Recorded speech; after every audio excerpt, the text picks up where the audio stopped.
Ercito is recognized. Thank you, Mr. Chair. Again, I would like to get to yung sistema ang gusto natin malaman po rito. Siguro, Engineer Alcantara, pagpatuloy, na nabusan ako ng oras na nakaraan.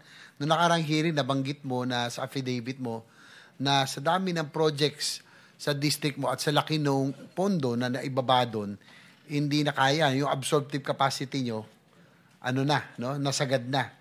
Kaya nga sabi mo na ikwento mo na dahil bumabaha ang project sa Bulacan, nag-farm out ka na. No? Naghanap na kayo ng ibang distrito, nakakargahan. Tama ba? Diba? Yun ang sinabi nyo kanina. Yes, Sir Honor. Nakakagulat na bilyon-bilyon piso pala ang pwedeng pakialaman ng district engineer. So, ganun ka-powerful o ang inyong kapangyarihan na pwede na rin kayo na maglagay sa ibang distrito? Your Honor, hindi po ako ang personally na naglalagay. I just want to clarify po this po. Upon the instruction of Congressman Saldico, sabi niya, masyado nang malaki yung Bulacan. Pwede ka man tumulong na makapagbigay din sa mga ibang district? Sige po ako, subukan ko muna pong kumausap. So, hindi po politiko ang kausap po rito. It's the district engineer ko. Gusto niyo ba merong ganito, merong ganito. Kung sino ang interesado, papasa po ng listing sa akin, Your Honor. So, si Congressman Saldico ang nagsabi na maghanap ka ng pwedeng kargahan? Kung meron daw pong gusto, Your Honor. So, paano kayo nakapagbalagay sa mga projects? Halimbawa, nabanggit nyo yung ilan sa kabilang distrito ng Bulacan. Medyo malaki rin kasi ibang nakagugulat lang ako sa Paglobo, from NEP hanggang GAA, pakiulit nga ulit kung sa kayo nakapaglagay. Tarlac first, Tarlac second, Pampanga third, and Bulacan second po. Ang tanda ko po ay parang una po 200 saka 300 po. Yun lang po. So ikaw ba nagrekomenda sa apat na district engineering office na yan maglagay ng pondo si Congressman Saldico o sila na mismo naglagay? Nirecommend mo na doon ilagay? Ako po ang nag-submit kay Congressman Saldico. Galing po sa DE. Kinausap po yung mga DE. Sino ang gusto at kaya. So, kung gusto nyo, ito yung regulasyon. So, nagpasa po sila sa akin. Pag nagpasa po ng listing, pinapasa ko po kay Congressman Saldico. Nabanggit nyo rin ng huling hearing na hindi ito alam nung mga kongresista, ng mga distrito na nabanggit nyo. Tama ba? Yes po, Your Honor. So, kasi, sorry po, sir. Sige po. Di ilan po yung kinausap ko, Your Honor. Hindi alam ng mga kongresista sa yes mga po, distrito. Your Honor. Opo. So, pag ganito yung scheme, kanina yung binabanggit ni Senator Erwin Tulfo, yung parking, parking scheme. Pag ganito, ibig sabihin, ito ba yung sagasa na hindi alam, pero nilalagyan ng pondo? Posible po. Pero posible din po si DE kung nakipag-usap po sila sa... Kasi dalawa yung Mr. Chair, dalawa yung scheme dito Yung isa na alam ng kongresista, may parking, gaya ng binabanggit ni Senator Tulfo kanina, pero meron din na talagang yung binanggit nyo na hindi alam ng kongresista, pero talagang ilalagay, siyempre, para magka-proyekto lamang. Tama ho ba? Posible po, Your Honor. So, ganun ang inaano ko rito, siyempre, ganun ka... makapangyarihan din ang district engineering office. I think yung Sagasa is walang budget yun babrasuhin ibig sabihin, hindi niya ka-level yun. Mas mataas sa congressman yun. Ibig sabihin, Sagasa po Di ba kanina si explanation ni Bryce Hernandez dati, pag Sagasa, walang komisyon. Pero pag parking, meron. Pero ito kasi talagang hindi alam ng kongresista So, Opo, sa ganito, meron silang may parking fee o wala na? Tingin ko po yung district engineer po ang makakasagot po doon sa pinagdala namin. Sa kanila. Kung may usapan po sila ng politiko o hindi. Bryce, can you confirm? Linawin ko lang po. Yung Sagasa po, ibig sabihin, hindi po pinagpaalam sa congressman na ibababa tong pondo na to. Pero meron din pong commitment to. So, binibigay yon Bryce, sa mga DE na lang? Hindi alam ng congressman doon kasi walang commitment Hindi po, may commitment po. Iniipon din po ni boss yun. Hindi, ang sinasabi sa ibang district. Hindi mo inintindi. Ang pinag-uusapan natin dito, yung ibang district po, Your Honor, di po ba? Yung ibang district, yung pong binigay sa ibang distrito. So, baka hindi alam ni I'm sorry, Your Honor, galing po hindi ako nyo ng alam, washroom. pinakonfirm. Anyway, hindi naman sa inaano natin na gusto ko lang matanong din yung kapangyarihan ng isang district engineer. Nabanggit nyo nung kamakailan. Yung pong mga proyekto, alam mo, si Senator Joel nag-request na mga school buildings at iba pa multipurpose yata para Yes sa po, Bulacan. opo, Tama ho? Opo. Pero sinabi nyo dahil ubos na ito'y pinalitan nyo na lamang ng flood control projects. Tama ho ba? Actually, hindi po ako ang nagpalit, Your Honor. Sino po? Sa central office po, kami po ni Yusek Bernardo ang nag-usap.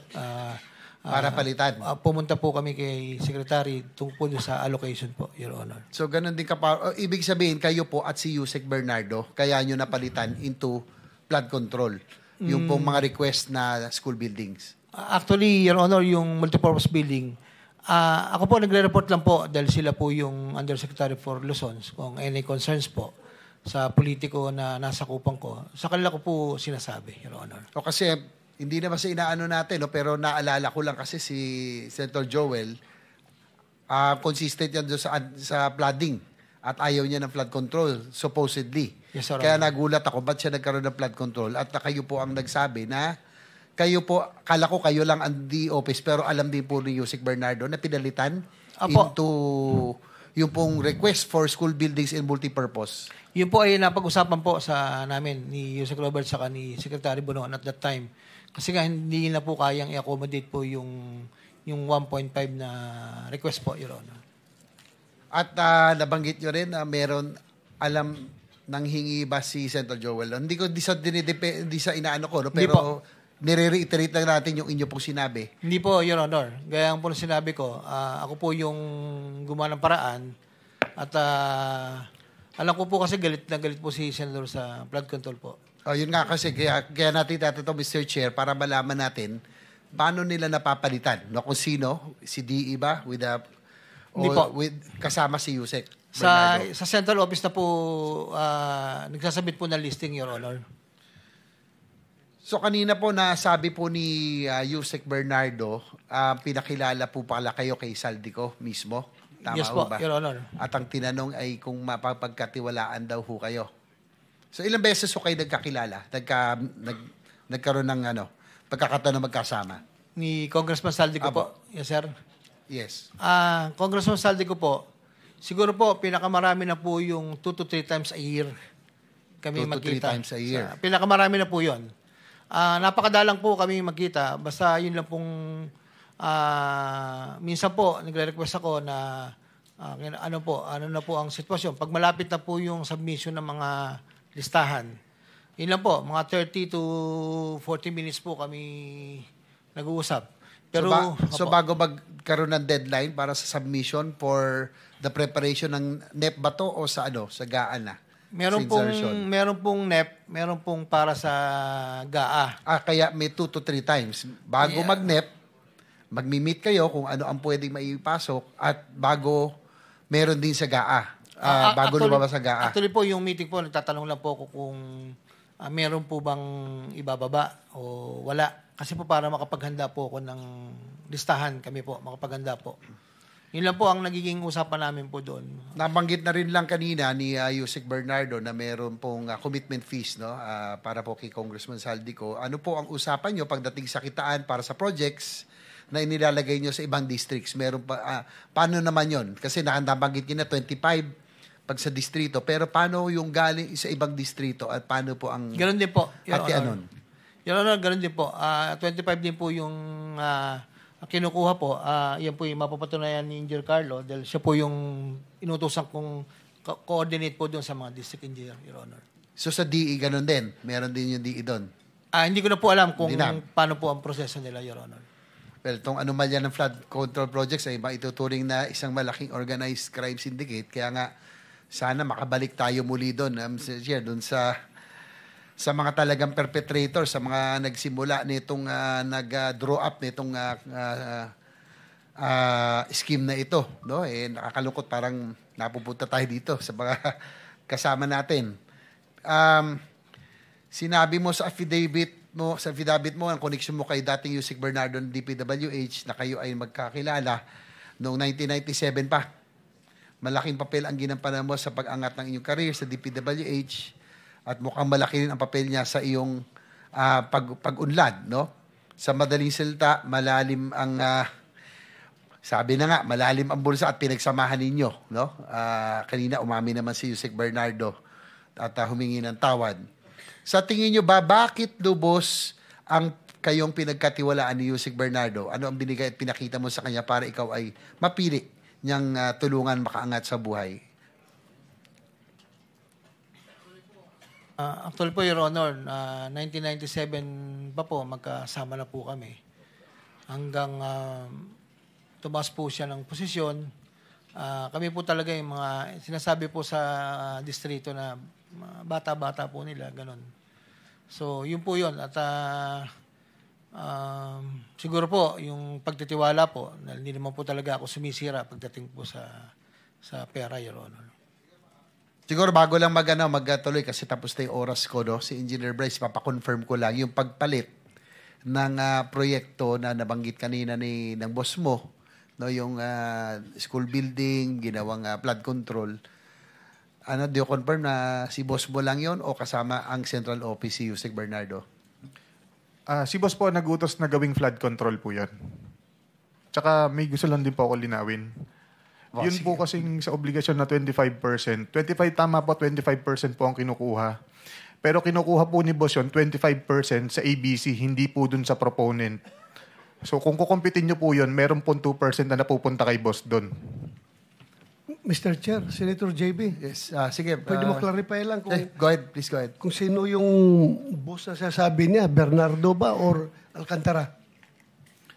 Boss Henry Alcantara ko po. Alcantara. Thank you, Senator JB. Yung po, so ibig sabihin may 2% pang extra doon sa bukod sa 25% na sa proponent na sinasabi, yung commitment? Ibig sabihin po, yung 25% po, for example, kung 100 million po yung binaba, ang 25% po nun is 25 million. Pero kung i-compute mo po yung 25%, based po dun sa may appropriate budget cost, nasa 23 million lang po yun. So may extra 2 million po, kay Boss Henry po napupunta yun. Engineer Alcantara, Papatunayan po ni Engineer Carlo yan, Your Honor. Your do you Honor, confirm? hindi po gano'n ang computation po noon. Kay Congressman Saldi po, nung tinanong ko po siya, 25% po talaga yung allocation. Tinatanong ko po kung saan po ibabase. Pero yung iba po, tulad nung kay Senator Joel, sa appropriation po, diretso po yun. That's why 150 po. Yung iba po, ABC, yun po, nagiging contingency funds po ng office po pagka may mga request. Opo, Your Honor. Pero hindi po sa akin yun. Nahirapan ako sa computation nila. Parang iba yung accounting nila eh. Ha? Iba yung accounting. Debit, credit, kupit. Parang iba yung accounting ng Hila, Mr. Chair, mamaya na lang pag nandito na si Yusek Bernardo. Yes, Senator